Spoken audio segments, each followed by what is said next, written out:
श्री गुरुचरण कमलेभ्यो नमः। श्री माता पदकमलेभ्यो नमः। श्री पीतांबरा देव्यै नमः। श्री सद्गुरु देव्यै नमः। आज बैठे बैठे एक विचार आया भगवती की साधना के विषय में।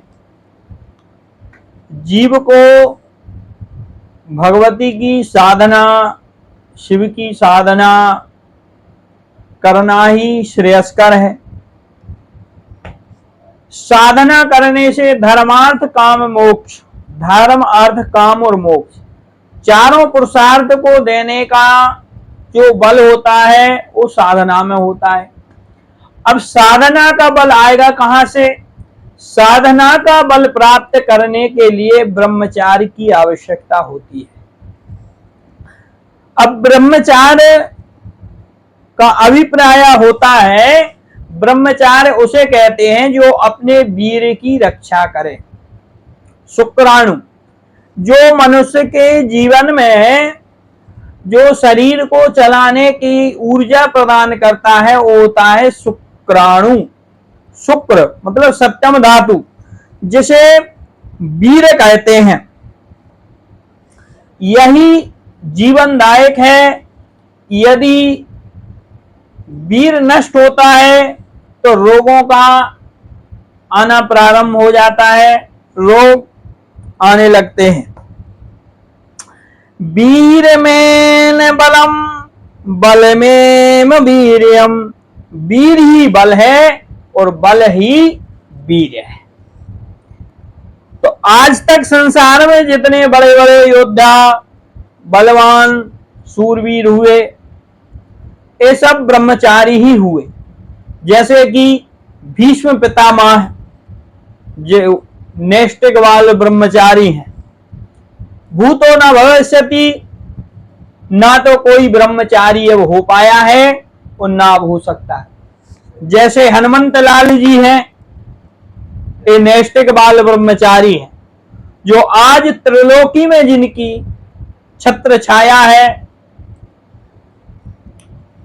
अतुलित बलधामम स्वर्ण शैलावतेहम, जिनका बल का कोई पारोवार नहीं है, जिनको स्वयं का इतना बल है, ऐसे हनुमान जी महाराज वो भी ब्रह्मचारी हैं।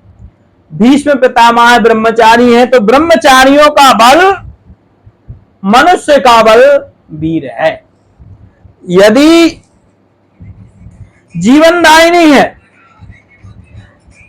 ब्रह्मचार्य के, उससे आयु, वीर, यश, सुख और आरोग्य, तेज, बल, विद्या, धर्म, भजन आदि सब नाश हो जाते हैं।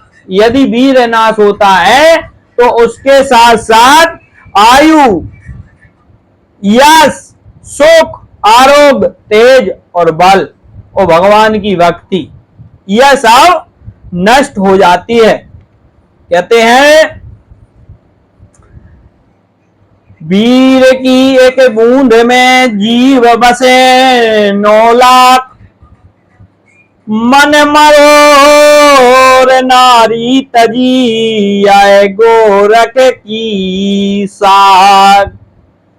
वीर की एक बूंद में जीव बसो 9 लाख, ओ मन मरोर नारी तजी यह गोरख की खासाक। वीर की एक बूंद में 9 लाख जीव होते हैं। प्यारे सज्जनों, एक बूंद वीर का नाश यदि होता है तो असंख्य जीवों की हत्या का दोष लगता है। प्यारे सज्जनों, बिना हिंसा के आपको हिंसा करने का पाप लगेगा। ब्रह्मशास्त्र कहता है यदि कोई काम वासना के निमित्त वीर का यदि स्थगन करता है, वीरपात करता है, तो उसे असंख्य ब्रह्म हत्याओं का पाप लगता है। केवल धर्मशास्त्र में आया है वीर की कब उसका प्रयोग करना चाहिए, केवल संतान उत्पत्ति के लिए यदि कोई संभोग करता है वो ब्रह्मचारी है, और उसे शास्त्र भी आज्ञा देते हैं, धर्मशास्त्र भी आज्ञा देता है कि वीर का स्थगन कर सकते हैं। उसमें केवल आपको कब, जब संतान उत्पन्न करने की आप में जिज्ञासा उत्पन्न हो तब, बाकी भोग भोगने के लिए नहीं। वृथा वीर का नाश करने से ब्रह्म हत्या का पाप लगता है। जो पूर्ण ब्रह्मचारी है उसको विशेष साधना नहीं करनी पड़ती है, उसे स्वयं अखंड भगवत स्मृति, भगवत प्राप्ति हो जाती है। जो नैष्ठिक ब्रह्मचारी होते हैं उनको ज्यादा साधना करने की आवश्यकता नहीं है, वो स्वयं सिद्ध हो जाते हैं। शंकराचार्य जी ने लिखा है ब्रह्मचारी ही अखंड से सहज ही परमात्मा का दर्शन प्राप्त कर लेता है। कोई सोचे भी नहीं सकता कि ब्रह्मचारी को कितना आनंद प्राप्त होता है।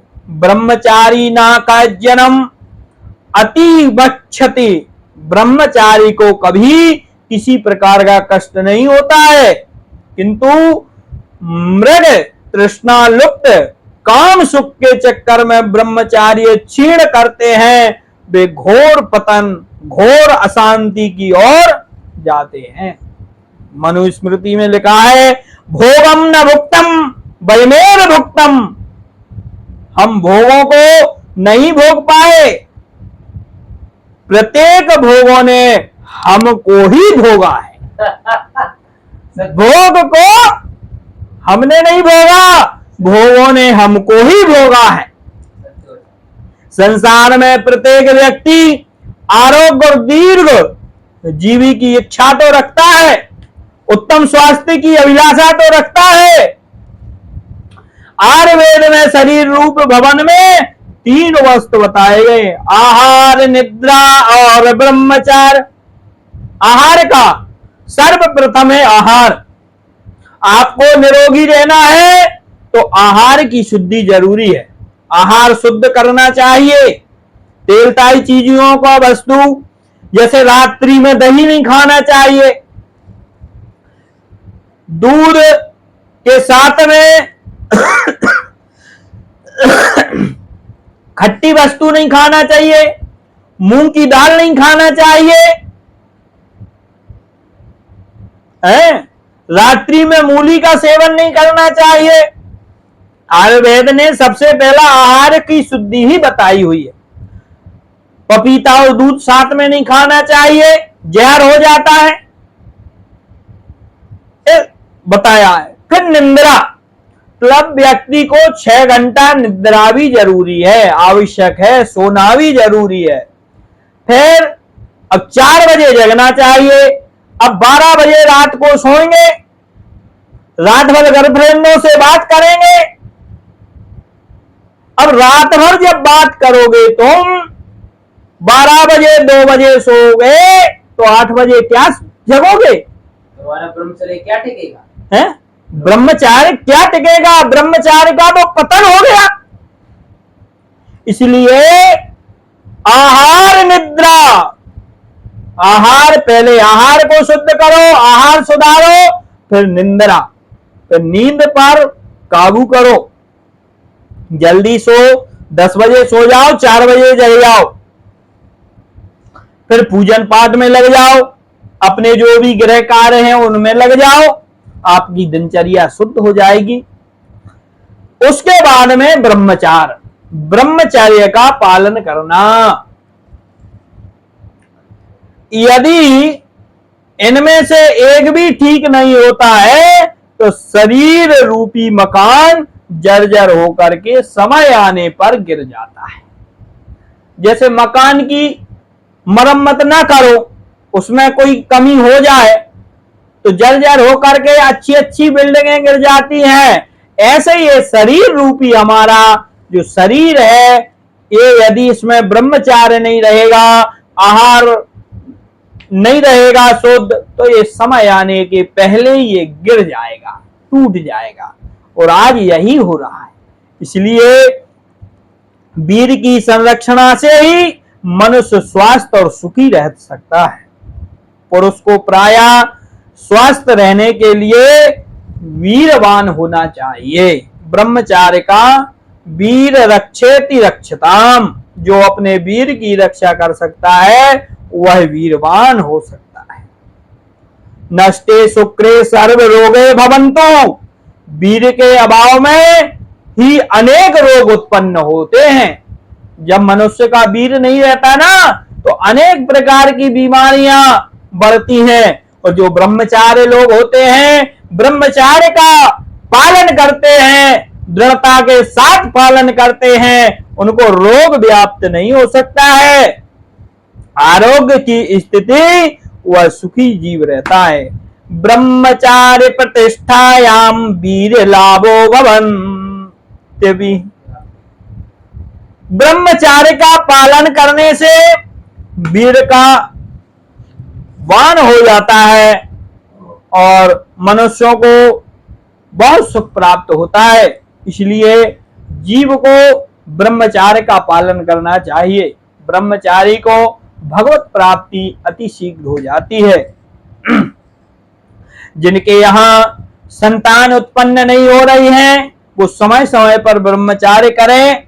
और ब्रह्मचार्य के साथ साथ एक देवी जी का प्रयोग हम आपको बता देते हैं। माता रानी ने अभी अभी हमें प्रेरणा की है कि जिनके यहाँ संतान उत्पन्न होने में बाधक है, उसके लिए एक बहुत लाभकारी और अचूक प्रयोग हम आपको बताते हैं। और माता रानी चाहेगी तो आपके यहाँ नपुंसक भी व्यक्ति होगा, बांझ स्त्री भी होगी तो वो भी पुत्रवती हो जाएगी। उसके लिए आपको क्या करना है, मंगलवार के दिन दोनों पति पत्नी सुबह जग करके प्रातः कालीन जगने के बाद स्नान करें। स्नान करके लाल कुमकुम, एक सुपारी, सिक्का, चावल, अगरबत्ती रख लें।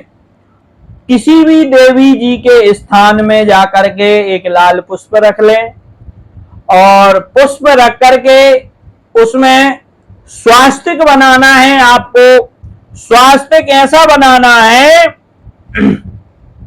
जैसे आपने एक स्वास्तिक बनाया, यहां से ये लाइन को काटना नहीं है, यहां से फिर ऐसे करना है और यहां से ऐसे।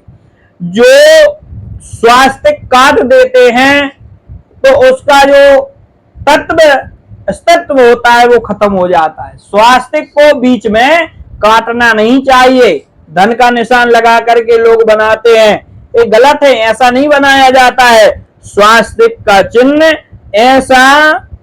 ऐसा करके यहां से फिर ऐसा, फिर यहां से ऐसा स्वास्तिक बनाए। सातिया, जिसे सातिया बोलते हैं, उसको बड़ के पत्ता पे, मतलब बरगद के पत्ते पर बना लें।